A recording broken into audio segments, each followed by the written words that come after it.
بسم الله الرحمن الرحيم، والصلاة والسلام على أشرف المرسلين سيدنا محمد النبي الأمين إلى يوم الدين. النهاردة معانا ربع جنيه اللي هو نهضة تمثال نهضة مصر. حضراتكم زي ما انتم شايفين ده بالنسبة لتمثال نهضة مصر. بالنسبة للربع جنيه ده طبعا هنا المحافظ محمد إبراهيم زي حضراتكم شايفين. طبعا 25 قرش، طبعا البريفكس بتاعه 235 حرف. طبعا الربع جنيه ده يا جماعة مكتوب في كل زاوية 25 قرش، وهنا برضو العكس، فوق 25 قرش وتحت 25. طبعا الاربع اللي هي التانية الجديدة مفيهاش الاربعة دول كده او الحديثة. طبعا الصك بتاع العملة دي القاهرة في 28 أغسطس سنة 78. طبعا بالنسبة لمحافظ البنك المركزي انا هوريكم برضو ظهر العملة حضراتكم.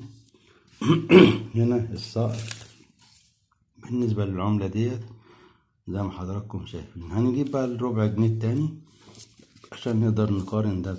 طبعا شالوا طبعا تمثال نهضة مصر ده خالص، خلاص اتلغى، ما عادش منه خالص. هنا بدأوا يحطوا مساجد لو انتوا حضراتكم شايفين. اجيب لكم اسم المسجد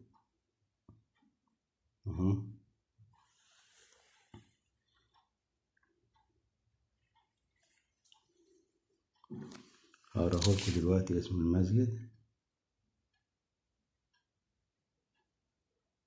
مسجد السيدة عائشة رضي الله عنها. بالنسبة للمسجد ده جامع السيدة عائشة. طبعا كلنا عارفين مسجد السيدة عائشة فين المنطقة. طبعا في القلعة فوق، منطقة القلعة ما بين البساتين ومنطقة القلعة والسيدة زينب. طبعا هنا فاروق العقدة زي ما حضراتكم شايفين. بالنسبة للعملة الجديدة ديت أو اللي هي طبعا أجدد من العملة التانية، طبعا معمولة سنة 2008 28/10. بالنسبة للعملة دي طبعا العملة دي طبعا هي المقصودة وما عادش منها خالص، وعملة نادرة جدا طبعا. وفي ناس طبعا معاها كتير بالنسبة للعملة ديت، وطبعا هيخش يقول لي ده انا معايا 10 معايا 20 تشتريها بكام وبتتباع فين وبتاع. يا جماعة العملات ما بتتقيمش كده، الله يبارك فيكم، عشان برضو التعليقات ساعات يعني ما بتعجبنيش ساعات يعني. المهم العملات دي احنا بنقتنيها كعملة وكورقة ايه يعني زي ما انتم شايفين كده منظر العملة وجمالها وشكلها. احنا بنحب نقتني العملات، ما بنبيعش ولا بنشتري، وما بنحبش نقول على اسعار. احنا هواة عملات، هواة عملات مش تجار عملات. في فرق يا جماعة بين هواة العملة وتجار العملة زي ما حضراتكم شايفين.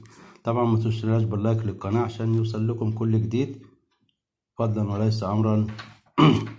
الاشتراك بالقناة وتفعيل زر الجرس بالكل، ونترككم في رعاية الله، والسلام عليكم ورحمة الله وبركاته.